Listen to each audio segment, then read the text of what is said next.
Boa tarde. A gente vai hoje falar sobre o carro que utiliza a água como combustível. Vamos trazer explicações químicas e termodinâmicas por trás do funcionamento e vamos avaliar se ele funciona ou não e se não funcionar, o porquê. É, o grupo é composto por mim, Gabriel Cabral, o Gabriel Bertoncelli, a Lilia Tugneri e o Luan Sandré. Primeiramente, um contexto histórico. Contexto histórico não, contexto econômico atual, mostra que, só vou tirar a câmera para não atrapalhar a imagem, é possível observar que ultimamente os preços da gasolina têm aumentado bastante. E com isso, hoje, nos últimos dias, a gasolina já aumentou mais e hoje em algumas cidades estão acima dos 7, 8 reais, mais ou menos, chegando algumas em quase 10.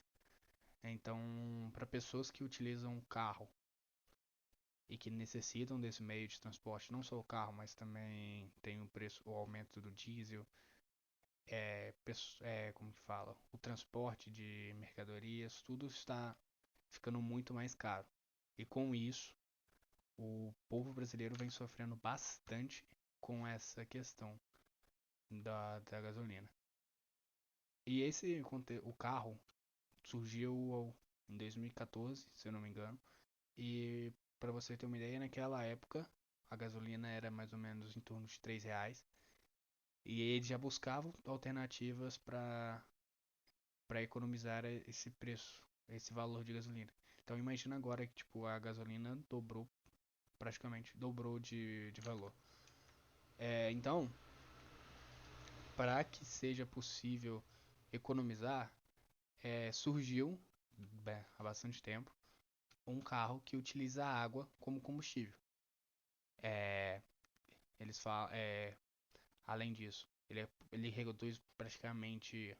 O próprio vendedor afirma que ele consegue reduzir cerca de 80% do consumo de gasolina e também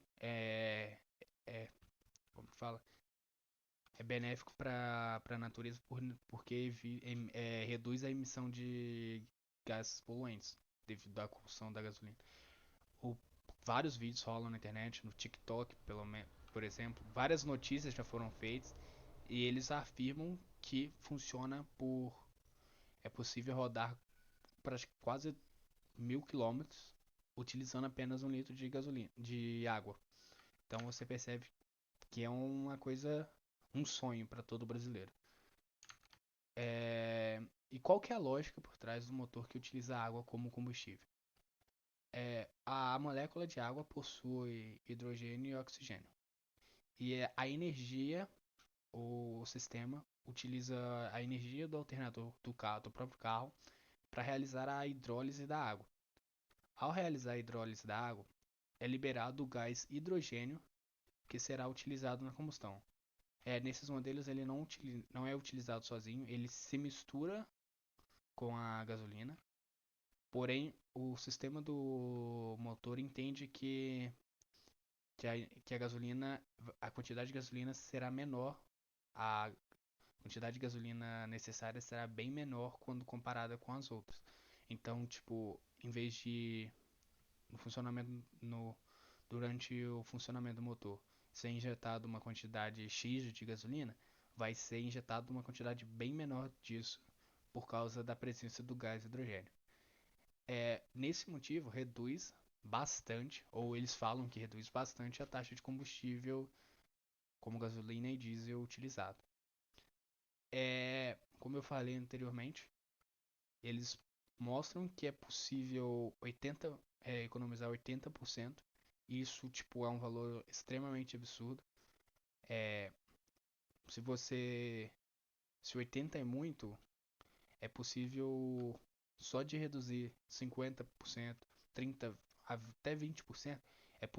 Quando você olhar numa grande escala de combustível utilizado, é possível observar que vai vai ter uma economia muito grande. Mas aí entra a questão, funciona ou não funciona? Se funciona, mas é pouco. Então, um vídeo do canal High Torque, eles fizeram um vídeo comparativo entre esses dois sistemas. É, eles utilizam um carro, fazem dois testes utilizando 1,5 litro de gasolina e, e realizando um percurso de 10 quilômetros a aproximadamente 80 quilômetros por hora no equipamento lá da mecânica. É, é esse vídeo aqui, se vocês quiserem, tem um link aqui, eu posso mandar também depois durante a aula. É, o vídeo, o cara faz o teste, ele faz os dois testes primeiro sem o gerador, e é possível observar que nesses 10 quilômetros foram gastos aproximadamente 400 ml de água, de gasolina. E aí, esses dois testes, fazendo o cálculo de consumo de combustível por quilômetro, é possível observar que o carro foi capaz de fazer 24 quilômetros por litro. E aí, depois ele fez dois testes utilizando o gerador de hidrogênio. É,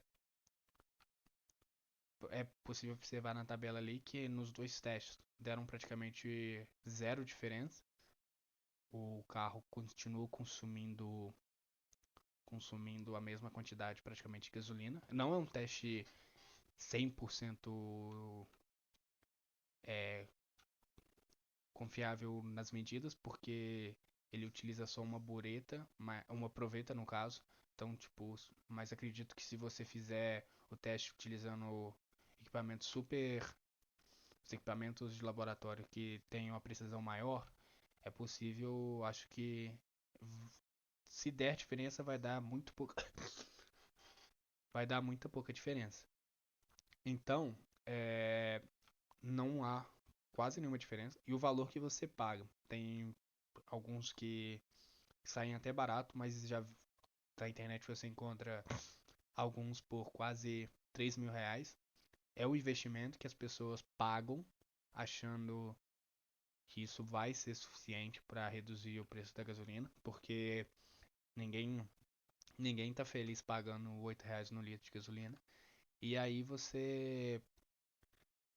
muitas pessoas caem nesse vídeo e acham que é um método revolucionário.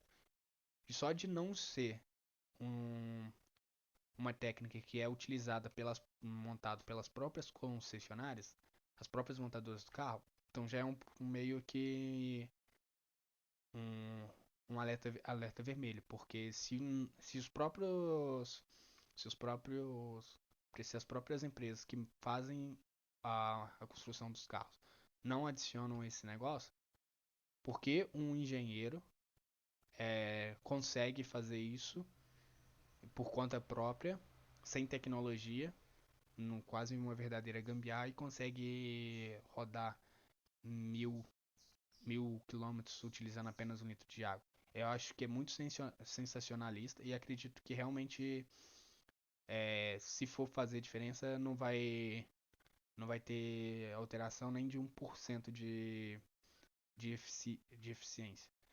E outro ponto que o cara do vídeo fala é a questão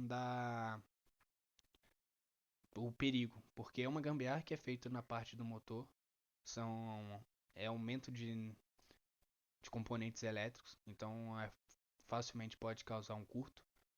Aumenta as coisas que tem que caber no capô do carro, então tipo, qualquer coisinha pode causar um, uma explosão, essas coisas, então tipo, não é nem um pouco recomendável fazer isso, ainda mais que não é uma coisa segura e que você vai pagar caro e não vai funcionar.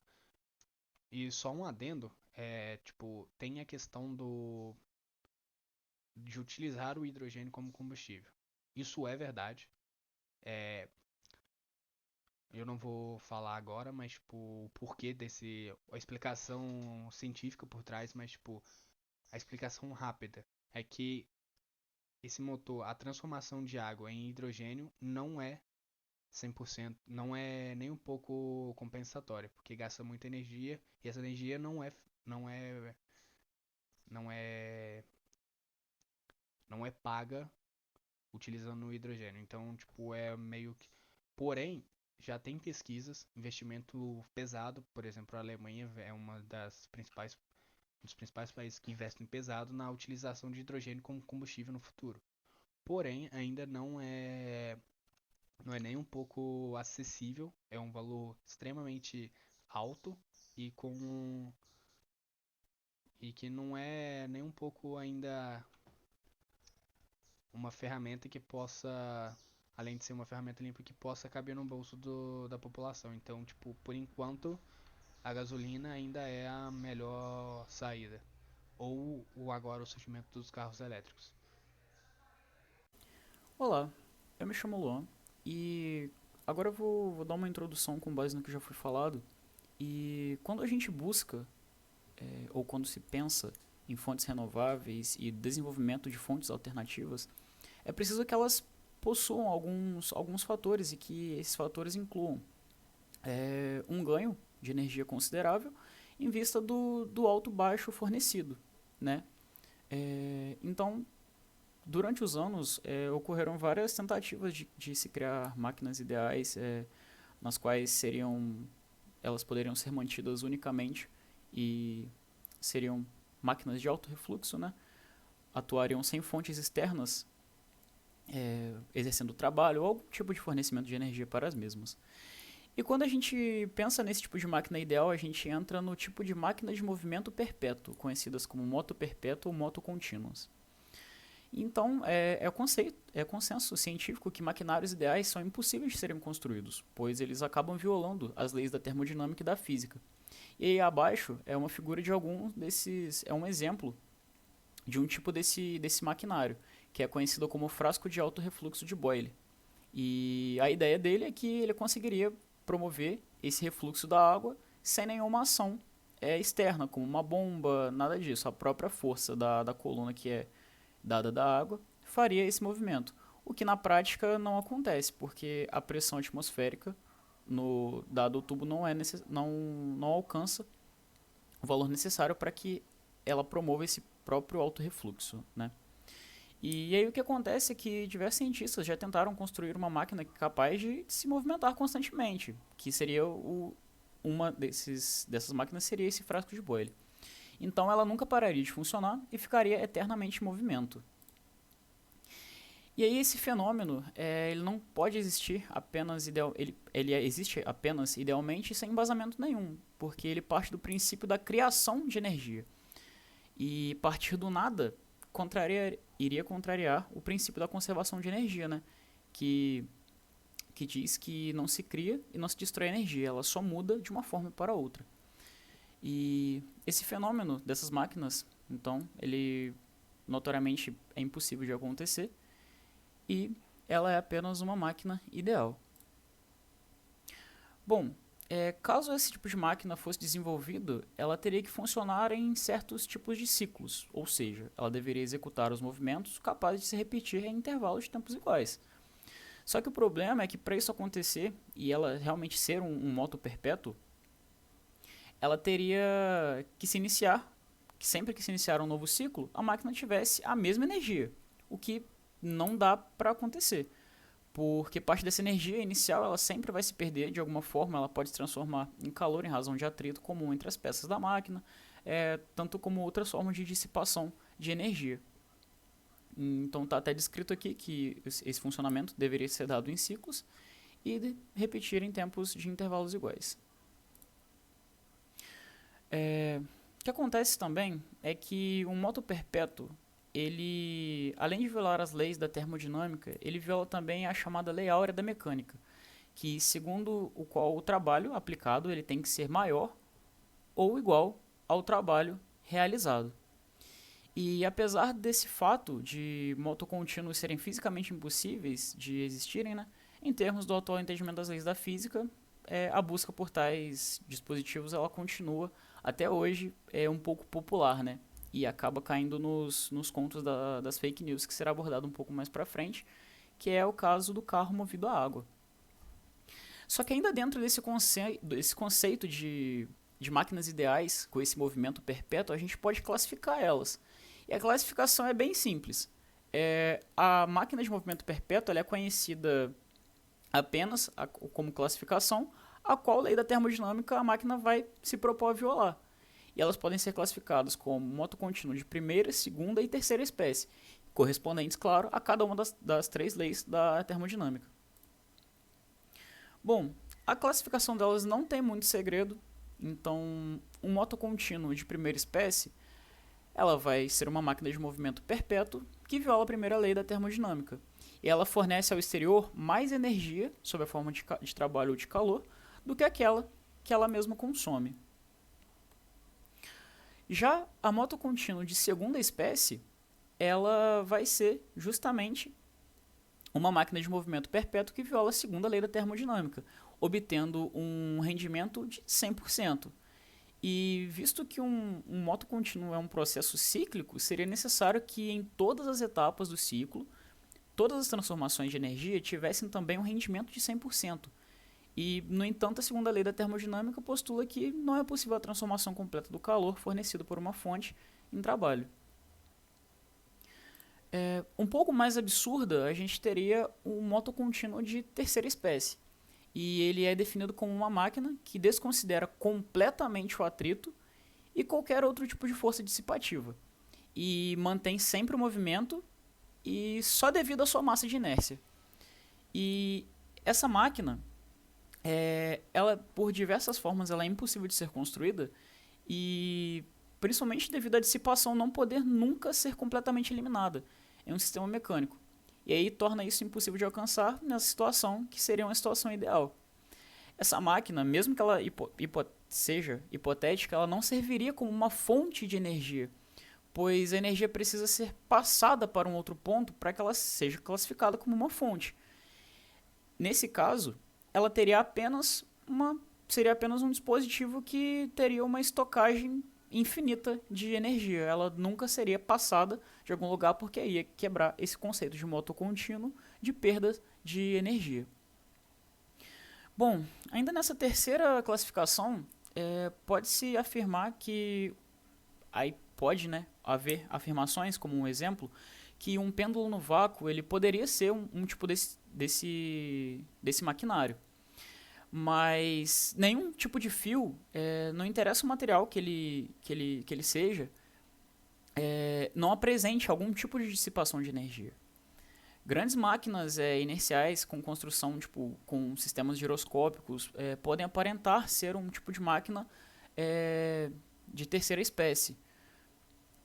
Mas mesmo que elas mantenham grandes velocidades de rotação durante dias, só que uma hora ou outra elas tenderão a apresentar uma perda de rotação, seja pelo atrito com gases, ou mesmo que sejam executadas no vácuo, que aí não teria esse atrito com o ar, isso nunca seria perfeito, porque os próprios eixos teriam esse atrito, porque não dá para existir, nesse caso, o atrito nulo. E aí agora falando um pouco sobre o caso de maquinários ideais que perpetuam até hoje, a gente pode entrar numa matéria até que recente, que o combustível não cai do céu. Vídeos prometem carros movidos a água, mas é cascata. Tem até uma brincadeira, E aí tá a matéria que ela promete que o carro ele vai rodar, a água e não como combustível. E tá até aí a matéria, vídeos no aplicativo TikTok alcançam milhões de visualizações com promessa atraente em tempos de gasolina vendida a R$8. Uma adaptação no motor do carro que permitiria o veículo ser abastecido e rodar apenas com água. Especialistas consultados pelo Estadão, que é o jornal que desenvolveu a matéria, afirmam que a economia de combustível prometida nas postagens ela é enganosa e que, mesmo com a mudança, os automóveis continuariam utilizando gasolina. Esse caso é que é uma adaptação mal feita no sistema e também pode causar danos a componentes do veículo e, no pior dos casos, até colocar os ocupantes em risco. E aí a gente pode começar a pensar que, poxa, o hidrogênio ele está presente na água, pode ser isolado e é utilizado como combustível em foguete, etc. Só que o que promete esse maquinário é que não existiria essa estocagem de H2 pressurizado. O próprio carro iria desenvolver a eletrólise, separar o hidrogênio e promover a queima dele. Então seria um processo de alto refluxo aplicado a um moto perpétuo de primeira espécie. E é basicamente isso, né? A proposta é que esse aparato extremamente mal feito ele fosse capaz de separar o H2 da água e realizar a queima do mesmo para poder gerar energia no motor. E aí, nesse aspecto, não vai ter, né, essa questão do H2 armazenado. E a ideia, então, é que o motor ele trabalhe unicamente com a água e se baixe nessa própria geração de energia.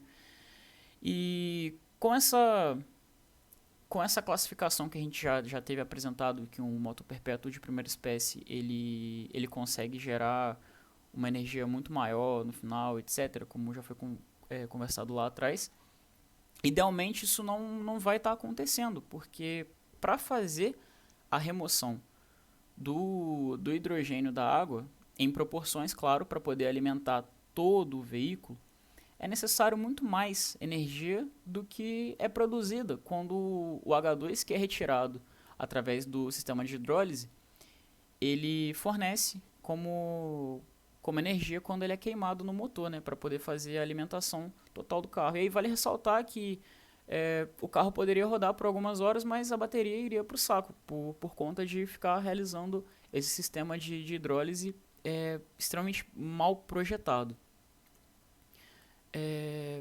Próximo slide é mais ou menos como funciona esse aparato que, bom, teve essa promessa, né, que ele conseguiria rodar através da eletrólise da água, e aí ele realmente era vendido e tinham anúncios, né, em sites que vendiam o aparato e você fazia uma adaptação, tipo, vendia também o tutorial, você fazia a adaptação manualmente. E aí, novamente, essas fake news e o marketing atrelado ao meio científico ele é muito grande e é muito chamativo para quem é leigo e não consegue. Então é muito, muito importante que cada dia mais a gente tenha a presença da alfabetização científica para que esse tipo de coisa não venha acontecer e colocar mais em risco ainda as pessoas, né?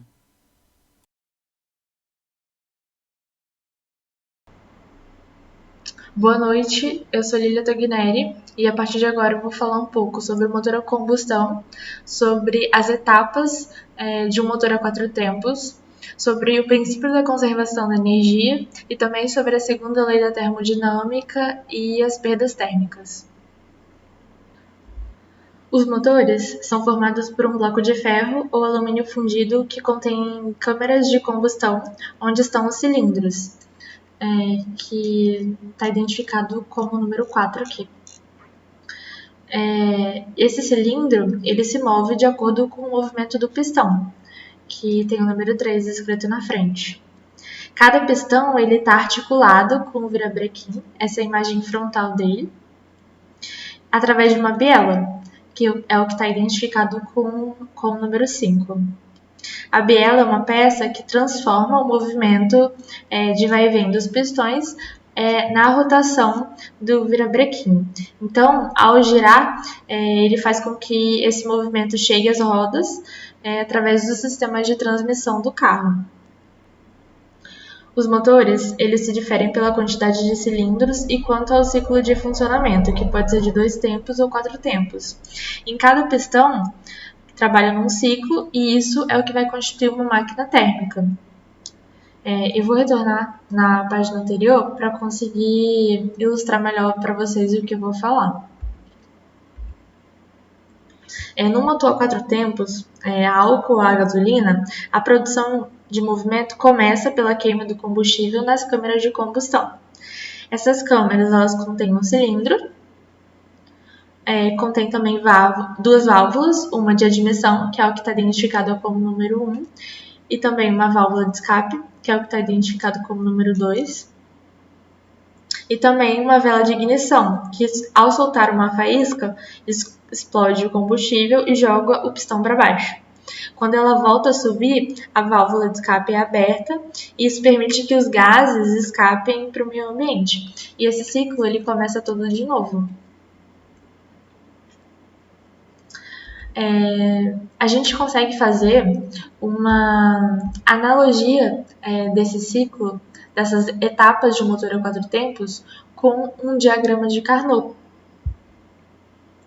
onde a abertura da válvula de admissão é definida como o primeiro tempo, e para um diagrama onde o volume do gás ele aumenta e realiza trabalho e a pressão ela vai ficar praticamente constante, isso é uma transformação isotérmica.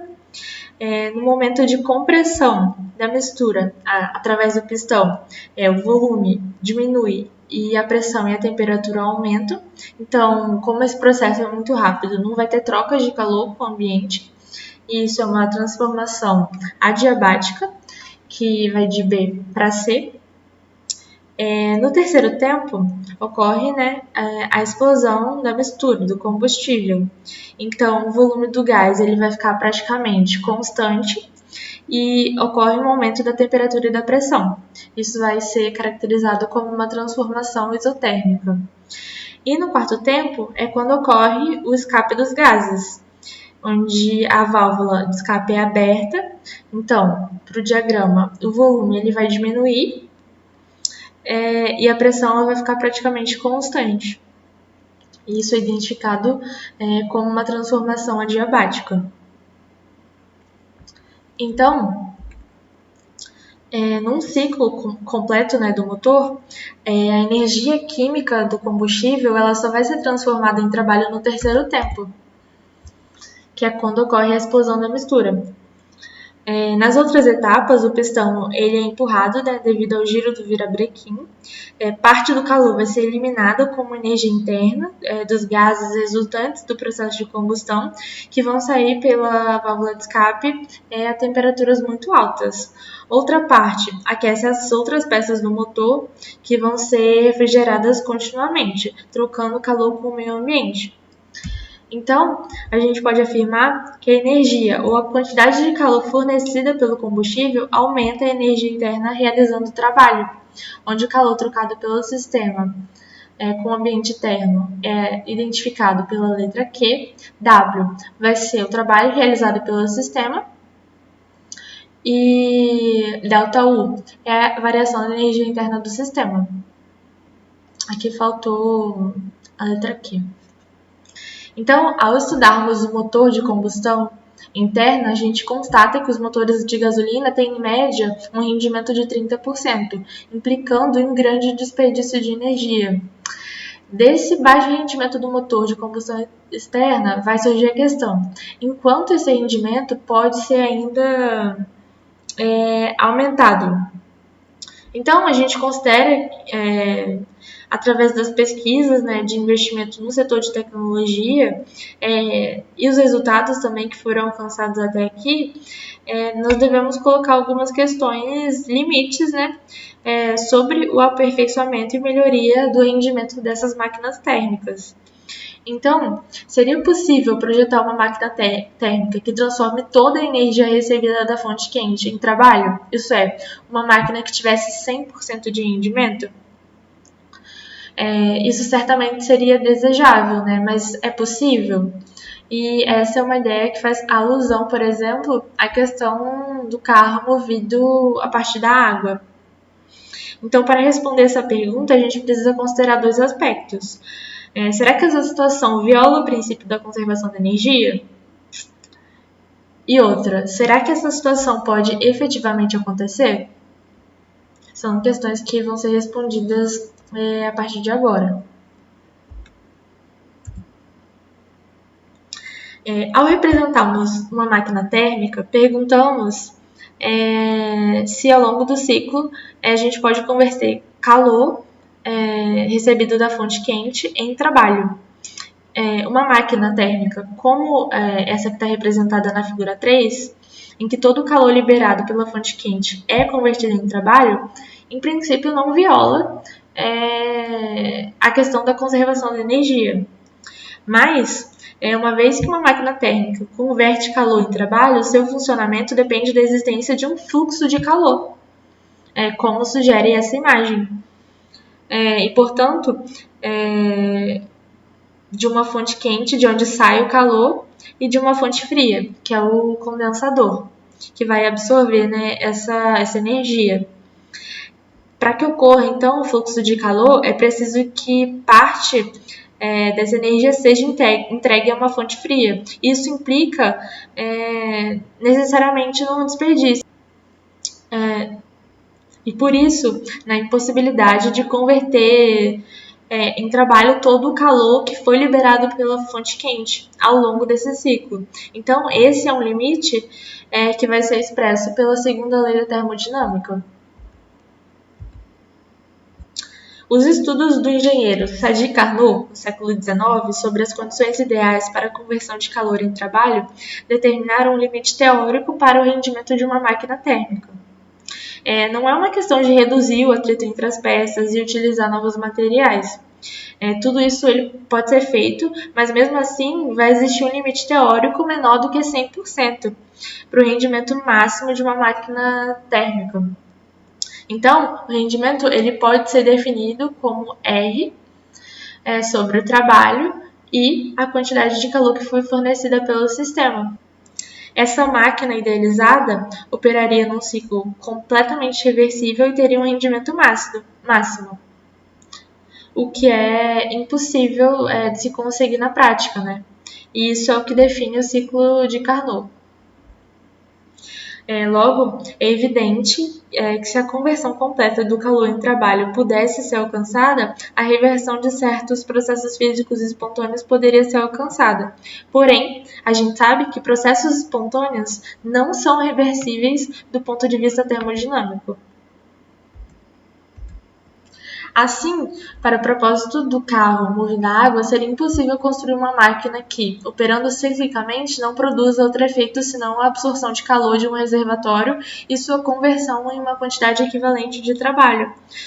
Portanto, uma consequência da impossibilidade de converter isotermicamente calor de forma contínua é a inviabilidade do chamado movimento perpétuo de segunda espécie, que foi o que o Luan trouxe para a gente nesse trabalho. Além disso, a reversão do processo, isso é, a conversão espontânea de calor em trabalho, exigiria que todas as moléculas adquirissem espontaneamente um componente de movimento em uma direção preferida. Então, a probabilidade de que isso ocorra em um sistema formado para muitas moléculas é muito pequena.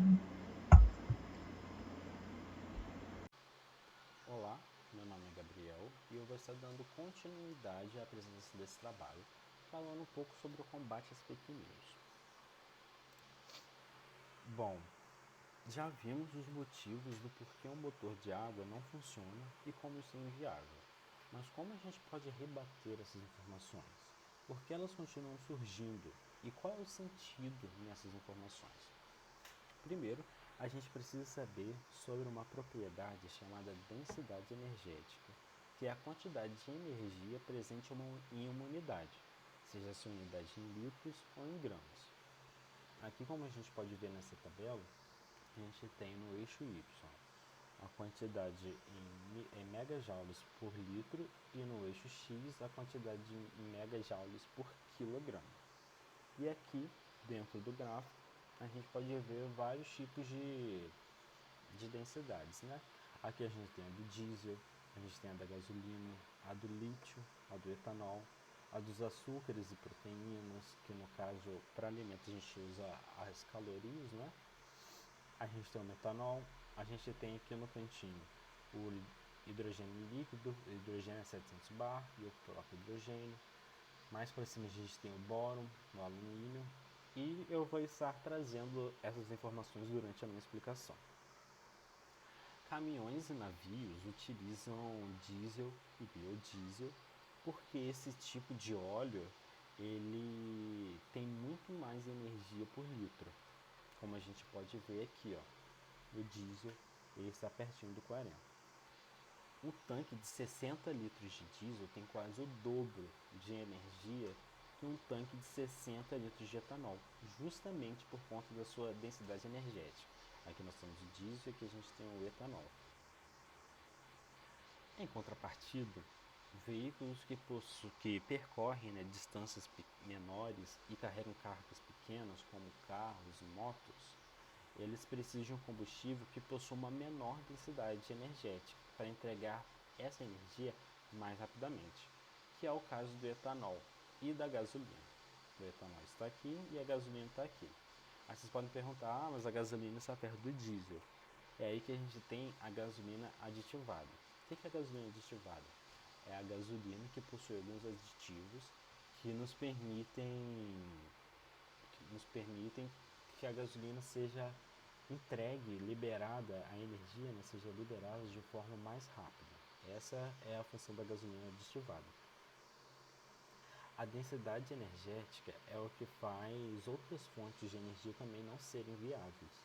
O tanque de combustível, que é o que a gente utiliza nos carros, nas motos, ele tem sido uma opção viável, pois possui pouco peso e consegue armazenar combustível suficiente para percorrer as distâncias necessárias.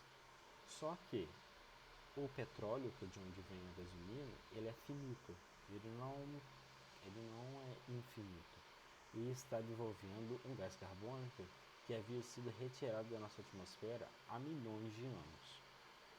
Em outro tipo de combustível, entre aspas, que a gente pode utilizar, seriam as baterias de lítio nos carros elétricos. E elas vêm chegando forte, né, nesses últimos anos, como a Tesla. E ela vem com a opção de diminuir ou excluir a necessidade de combustível. Só que o que a gente tem como problema é que essas baterias possuem um peso muito elevado, fazendo com que o carro seja muito mais pesado. Agora a gente vai entrar um pouco nos motores movidos a hidrogênio. O hidrogênio da célula combustível, ele funciona como uma bateria. O gás é dividido em prótons e elétrons por um catalisador de platino, e os elétrons passam pelo circuito de um motor elétrico para depois se combinar com os prótons e oxigênio do ar, formando a água, o que pode parecer um combustível limpo, já que o carro emite água e não gás carbônico. Só que esse processo ele tem algumas desvantagens, que nós vamos falar agora. Uma dessas desvantagens é o preço dessa platina que vai ser utilizada como catalisadora. Vou tentar citar aqui, mas primeiro precisamos saber que metais preciosos são avaliados em troys. Um troy equivale a 30 gramas desse material. Um troy de platina custa cerca de R$ 1.033, o que encarece já todo o processo de fabricação, já que os tanques de combustível, que é o que a gente utiliza hoje em dia, são feitos de polietileno de alta densidade, ou seja, um tipo de plástico. Outra desvantagem é a adição de um revestimento no motor só para poder conter esse gás. O hidrogênio ele também tem pouca densidade energética, ou seja, ele possui uma facilidade grande para liberar energia, como a gente pode ver aqui no nosso gráfico. Então, o problema que a gente tem é durante o transporte desse hidrogênio, porque se ele é produzido longe de onde vai ser vendido, a gente tem o problema dessa densidade energética, porque essa energia ela vai ser gasta, a gente vai ter uma perda dessa energia durante o transporte desse combustível. Se a gente for levar em conta de um caminhão que usa diesel, né, como combustível, se ele estiver carregando hidrogênio, cerca de 1/5 desse hidrogênio vai ser perdido durante o processo de transporte. Ou seja, é nada viável, tanto para quem produz, né, quanto para a gente que vai comprar e vai utilizar. Um outro problema é a energia necessária para produzir, purificar, comprimir e armazenar esse combustível. O hidrogênio gasoso ele pode ser formado pela eletrólise da água, como a gente já viu nas justificativas das reportagens sobre esse assunto. Mas a gente gasta muito mais energia para formar esse hidrogênio do que ele vai liberar depois. Esse processo ele é tão inviável que a maior parte do hidrogênio gasoso usado hoje, ele é extraído do metano e do petróleo, e não da água. Bom, de acordo com o que a gente ouviu até agora, o que a gente pode concluir? A gente pode concluir que um carro que se move fazendo a eletrólise da água para movimentar o motor gastaria mais energia do que o movimento do carro regenera.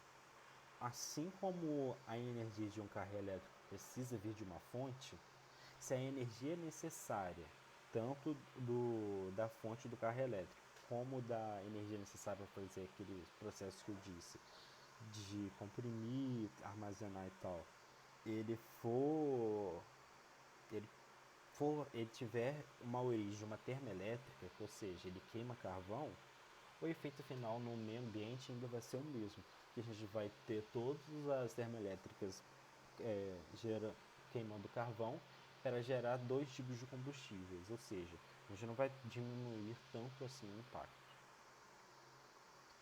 Uma outra coisa que a gente pode perceber é que os vídeos e as notícias têm algo em comum, que são pessoas de baixas classes sociais buscando soluções alternativas para conseguir se transportar, devido a más gestões do Estado ou consequências no mundo em si.